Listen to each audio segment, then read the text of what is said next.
Hello friends, एक बार फिर से स्वागत है आपका हमारे यूट्यूब चैनल लॉ जर्नलिस्ट में। मैं हूं सौरभ अवस्थी और हम लोग इंडियन पॉलिटी की लेक्चर सीरीज कंप्लीट कर रहे हैं।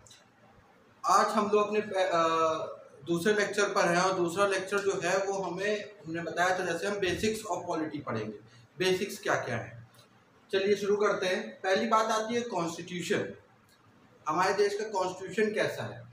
तो कॉन्स्टिट्यूशन हमारे देश का है रिटन।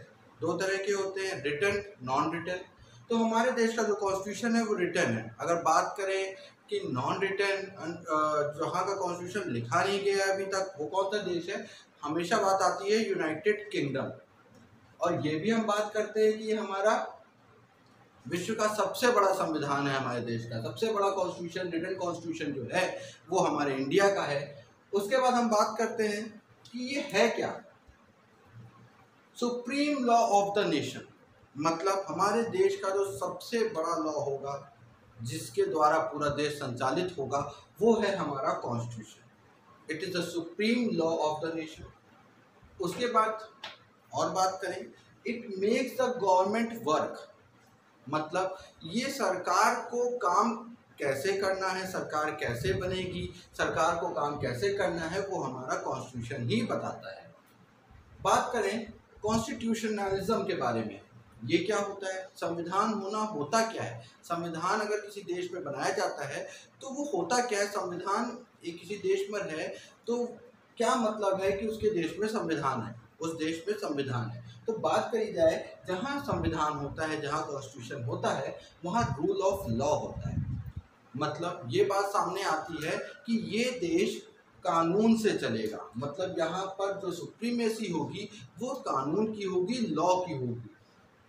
आगे बात करें equality before law. Equality before law मतलब उस देश में रहने वाले हर नागरिक, हर पर्सन कानून के सामने बराबर होगा, कोई ऊपर कोई नीचे नहीं होगा, कानून सबके लिए बराबर होगा। कॉन्स्टिट्यूशन ये बात कहता है।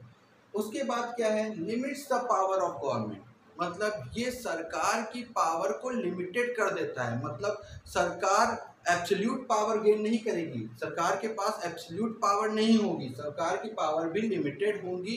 कॉन्स्टिट्यूशन के अकॉर्डिंग ही गवर्नमेंट को वर्क करना होगा। बात करते हैं हमारा जो कॉन्स्टिट्यूशन है उसमें है क्या क्या, क्या क्या कंटेन करता है हमारा कॉन्स्टिट्यूशन।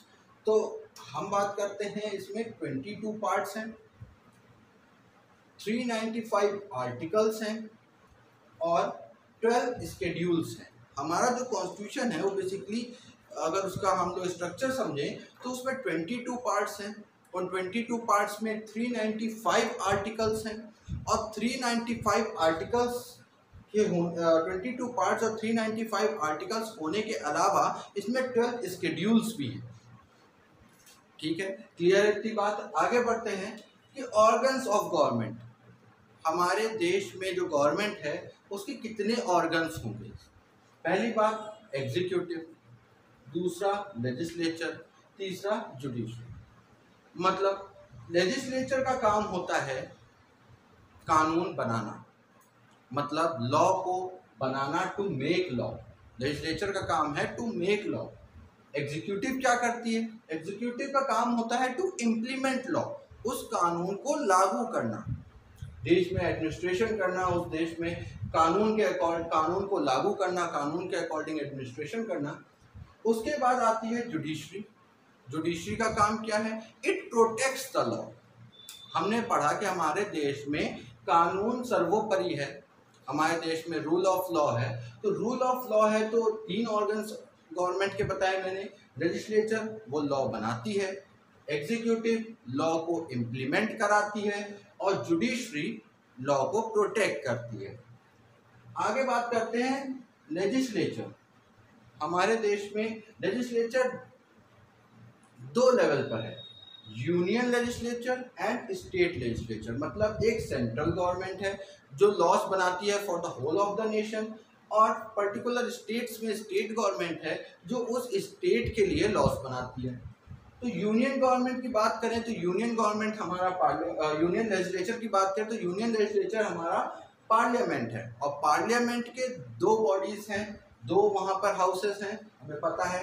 अपर हाउस जिसको हम कहते हैं लोकसभा और लोअर हाउस जिसको हम कहेंगे राज्यसभा। लोकसभा में इलेक्टेड रिप्रेजेंटेटिव्स होते हैं जिनको हम कहते हैं member of Lok Sabha, member of parliament in Lok Sabha, और राज्यसभा में स्टेट के रिप्रेजेंटेटिव, मतलब राज्यसभा में जो मेंबर्स होते हैं वो राज्यों को, हमारे देश की स्टेट्स को रिप्रेजेंट करते हैं, और उसको हम वहां पे उनको भी कहा जाता है member of parliament of Rajya Sabha. आगे बात करते हैं स्टेट में जो लेजिस्लेचर होती है, स्टेट में जो लॉ मेकिंग बॉडी होती है उसमें भी दो हाउसेस होते हैं, एक होती है लेजिस्लेटिव असेंबली और दूसरी होती है लेजिस्लेटिव काउंसिल। लेजिस्लेटिव असेंबली में जो मेंबर्स होते हैं वो भी इलेक्टेड मेंबर्स होते हैं, उनको हम कहते हैं एमएलए, और लेजिस्लेटिव काउंसिल्स के जो मेंबर्स होते हैं उनको हम कहते हैं MLC, member of legislative assembly and member of legislative councils. Clear है इतनी बात? अच्छा, यहाँ पर एक बात और समझने वाली है कि क्या हर राज्य में, हर स्टेट की जो लेजिस्लेचर होगी उसमें दोनों हाउसेस हैं? जी नहीं, बिल्कुल नहीं। हमारे देश में दोनों हाउसेस जो प्रेजेंट है वो केवल 6 स्टेट्स में, केवल 6 राज्य ऐसे हैं जहां पर दोनों हाउसेस हैं, दोनों लेजिस्लेटिव असेंबली भी है, लेजिस्लेटिव काउंसिल भी है। तो लेजिस्लेटिव काउंसिल किन 6 राज्यों में है? तो पहला है हमारा आंध्र प्रदेश,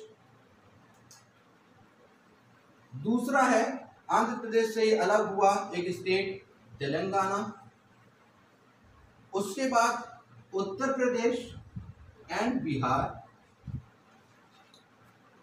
साउथ के रीजन में जाते हैं, वहां पर हम और बात करते हैं तो Maharashtra and Karnataka, the 2 neighbouring states, वहां पर भी हमारे लेजिस्लेटिव काउंसिल्स को होल्ड कर रही हैं। तो लेजिस्लेटिव काउंसिल्स की बात करी जाए तो केवल 6 स्टेट्स में है, आंध्र प्रदेश, तेलंगाना, उत्तर प्रदेश, बिहार, महाराष्ट्र एंड कर्नाटका। आगे हम बात करें अपने दूसरे ऑर्गन ऑफ गवर्नमेंट की, एग्जीक्यूटिव की।